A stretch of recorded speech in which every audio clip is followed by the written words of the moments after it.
Now our next topic is parts of leaf. What is part of leaf? First one is leaf part. Leaf के अलग अलग parts होते हैं. First हम पढ़ेंगे leaf stalk. The part which attach the leaf to the stem is known as leaf stalk. Means वो part जो leaf, ये हमारी जो लीफ है इसको स्टेम के साथ जोड़ता है, that is called leaf stalk. Second one is leaf blade. What is leaf blade? That green part, flat and green part of leaf is called leaf blade. जो ग्रीन और फ्लैट पार्ट होता है leaf का, उसे हम क्या कहते हैं? Leaf blade. Next one is midvein. This one is midvein और midrib. Midrib is the vein running along the middle of the leaf which divide the leaf into two parts, that is called midrib. Now next one is side vein. What is side vein? The vein which emerge from the mid is known as side vein. Means जो midrib से बाहर की तरफ फैली हुई है vein, जिसकी help से food transfer होता है, that is called side vein. Next one is leaf apex. The tip means kinara. The tip of leaf is called leaf apex. Now, the midrib and side vein have small tubes inside them. जो midrib है और जो side vein है, उनके अंदर छोटी छोटी सी tubes होती हैं. These tubes are two types. और ये ट्यूब्स कितने टाइप्स की होती हैं? 2 टाइप्स की होती हैं. First one is xylem. The tubes that carry water from the roots to the leaves are called xylem. Means जो ट्यूब्स पानी लाती हैं, कहाँ से? जड़ों से, रूट्स से पानी लेके आती हैं और कहाँ पर देती हैं? लीव्स को देती हैं, that are called xylem. Next one is phloem. The tube that carry food from leaves to all parts of the plant are called phloem. और जो ट्यूब्स लीव्स से शुरू होती हैं और प्लांट के हर पार्ट में क्या करती हैं? फूड पहुँचाती हैं, दैट इज़ कॉल्ड फिलोम. तो जाइलम ट्यूब क्या करती है? रूट्स से पानी लीव्स तक पहुंचाती है उसको फूड बनाने में. और फिलोइम क्या करती है? लीव्स से पार्ट्स के, हर प्लांट के पार्ट्स में फूड पहुंचाने का काम करती है. एक ऊपर से नीचे जाती है और एक नीचे से ऊपर आती है. Second one is function of leaves. Leaves prepare food for the plants. अब लीव्स क्या करती हैं? खाना बनाती हैं. किसके लिए? प्लांट्स के लिए. Leaves help a plant to breathe through stomata. अब लीव्स जो है प्लांट्स को ब्रीथ करने में, सांस लेने में हेल्प करती है. और वो कहाँ से सांस लेते हैं? स्टोमेटा की हेल्प से. Next one is certain leaves can store food like spinach and cabbage. अब कुछ लीव्स ऐसे होती हैं जो हमारे लिए भी फूड बनाती हैं, जैसे कि स्पिनच, पालक एंड कैबेज, पत्ता गोभी. Leaves of plants like cactus protect the plant. अब कैक्टस की जो लीव्स होती हैं वो प्लांट की हेल्प करती हैं बचाने में. कैसे? क्योंकि कैक्टस के ऊपर बारीक बारीक कांटे देखे हैं ना आपने, अगर आप उसे टच करोगे तो आपको खून निकल आएगा. इसलिए जो कैक्टस की लीव्स हैं वो प्लांट की हेल्प करती हैं. Certain leaves like tulsi, mint etcetera have medicinal value. अब तुलसी है, मिंट है, ये काफ़ी ऐसे प्लांट्स हैं जिनके अंदर क्या होता है? दवाइयों वाली क्वालिटी होती है. जिसको जब कोई बुखार होता है किसी को, तो उसे तुलसी की चाय दी जाती है, जिसकी हेल्प से वो जल्दी ठीक हो जाता है. Next is how do plant use their food. अब प्लांट कैसे अपने फूड का यूज़ करते हैं? Leaves prepare food in the form of simple sugar और ग्लूकोज.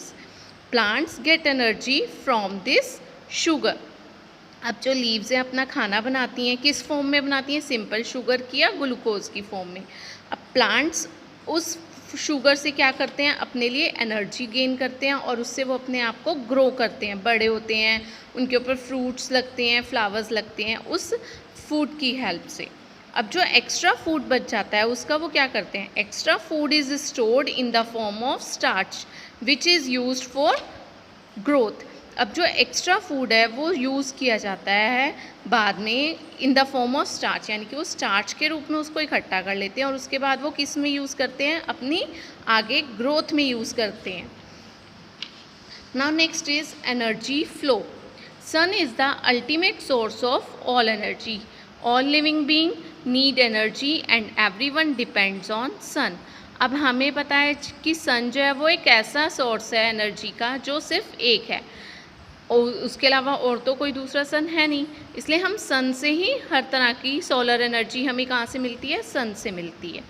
अब जो लिविंग थिंग है उन्हें एनर्जी कहाँ से मिलती है, अब हम लिविंग बीइंग हैं, हमें कहाँ से एनर्जी मिलती है, सन से एनर्जी मिलती है। और हम सब किसके ऊपर डिपेंड है, हम सन के ऊपर डिपेंड है। सन एनर्जी और solar energy trap in green plants during the photosynthesis process and this process passed on to the human and animals। अब सन एनर्जी या सोलर एनर्जी किस में ट्रैप हो जाती है, ग्रीन प्लांट्स में ट्रैप होती है। कब होती है, जब वो फोटोसिंथेसिस प्रोसेस करते हैं। और उसके बाद वो एनर्जी हमें कैसे मिलती है, वो एनर्जी ह्यूमन और एनिमल्स को प्लांट्स की हेल्प से सोलर एनर्जी चेंज हो जाती है और हमारे अंदर आती है। जब हम प्लांट्स को खाते हैं, जब हम प्लांट्स के पार्ट्स को खाते हैं, तो उस पार्ट में जो सोलर एनर्जी ट्रैप होती है वो हमारे तक पहुंचती है। Next is interdependence. Plants and animals depend on each other for survival. This process is known as interdependence. Means जो प्लांट्स और एनिमल्स हैं वो एक दूसरे के ऊपर डिपेंड होते हैं और सर्वाइव करते हैं। और इस प्रोसेस को क्या कहते हैं, इस प्रोसेस को कहते हैं इंटरडिपेंडेंस। मीन्स एक दूसरे के ऊपर निर्भर रहना। Next is how do plants depend upon animals. Plants कैसे एनिमल्स के ऊपर डिपेंड होते हैं। Plants need carbon dioxide to prepare food. This gas is given out during respiration by animals. हमारा टॉपिक है प्लांट्स कैसे एनिमल्स पे डिपेंड रहते हैं। प्लांट्स को क्या चाहिए, कार्बन डाइऑक्साइड चाहिए अपना खाना बनाने के लिए। अब वो प्लांट से कार्बन डाइऑक्साइड कैसे मिलती है, प्लांट को कार्बन डाइऑक्साइड किससे मिलती है, एनिमल्स से।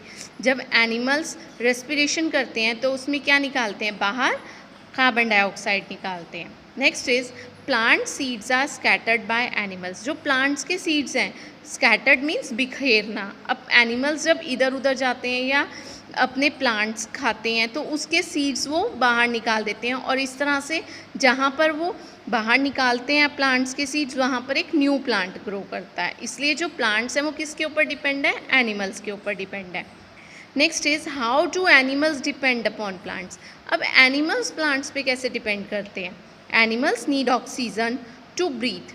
This gas is given out during photosynthesis by plants. अब हमारा टॉपिक है कि एनिमल्स प्लांट पे कैसे डिपेंड रहते हैं। तो एनिमल्स को ऑक्सीजन कहाँ से मिलती है, एनिमल्स को ऑक्सीजन प्लांट्स से मिलती है। अब वो प्लांट्स क्या करते हैं, जब फोटोसिंथेसिस प्रोसेस करते हैं तो कार्बन डाइऑक्साइड अपने अंदर लेते हैं और ऑक्सीजन बाहर छोड़ते हैं। तो इस तरह से कार्बन डाइऑक्साइड प्लांट्स को मिल जाती है और प्लांट्स कार्बन डाइऑक्साइड की ऑक्सीजन किसको देते हैं, एनिमल्स को देते हैं। Animals eat plants as food. अब एनिमल्स प्लांट्स को किस रूप में खाते हैं, खाने की तरह खाते हैं। सो इस तरह से एनिमल्स किस पे डिपेंड है, प्लांट्स पे डिपेंड है। Next is balance in nature. Plants and animals should be present in balance state for life on the earth to go on smoothly. अब प्लांट्स और एनिमल्स एक दूसरे के ऊपर डिपेंड होते हैं और इसी तरह से ये लाइफ साइकिल चलता रहता है इस नेचर में और इस तरह से बैलेंस बना रहता है प्लांट्स और एनिमल्स का। Firstly if plants are less than animals. अगर प्लांट्स कम होंगे एनिमल्स से तो क्या होगा, animals there will be less food for animals. Animals will not get shelter and oxygen for breathe. अब अगर प्लांट्स कम होंगे एनिमल्स ज़्यादा होंगे तो एनिमल्स को खाना मिल सकेगा, नहीं मिलेगा, उनके लिए खाने की कमी हो जाएगी। Animals will not get shelter. उन्हें घर रहने के लिए, अब कई एनिमल्स होते हैं जो ट्रीज़ में रहते हैं, जैसे बर्ड्स हैं, बर्ड्स कहाँ घोंसला बनाती हैं, अपना ट्रीज़ पे बनाती हैं। उन्हें शेल्टर नहीं मिलेगा, उन्हें घर नहीं मिलेगा और ऑक्सीजन भी नहीं मिलेगी ब्रीथ करने के लिए। Now next is if animals are less than plants. अगर एनिमल्स कम होंगे प्लांट्स ज़्यादा होंगे तो क्या होगा, CO2 level, CO2 means carbon dioxide level will go down and photosynthesis will decrease। अब कार्बन डाइऑक्साइड लेवल कम हो जाएगा और फोटोसिंथेसिस प्रोसेस नहीं होगा तो खाना कहाँ से आएगा, तो प्लांट्स ज़्यादा हो जाएंगे, उन्हें खाने के लिए कोई भी नहीं होगा, एनिमल्स तो होंगे नहीं। Dispersal seeds will decrease. और जो डिस्पर्जल है सीड्स का मतलब इधर उधर प्लांट्स, न्यू प्लांट्स कैसे ग्रो हो पाएंगे, वैसे तो एनिमल्स की हेल्प से न्यू प्लांट्स ग्रो होते हैं, तो न्यू प्लांट्स भी ग्रो नहीं हो पाएंगे। Now hope you understand this video, thank you.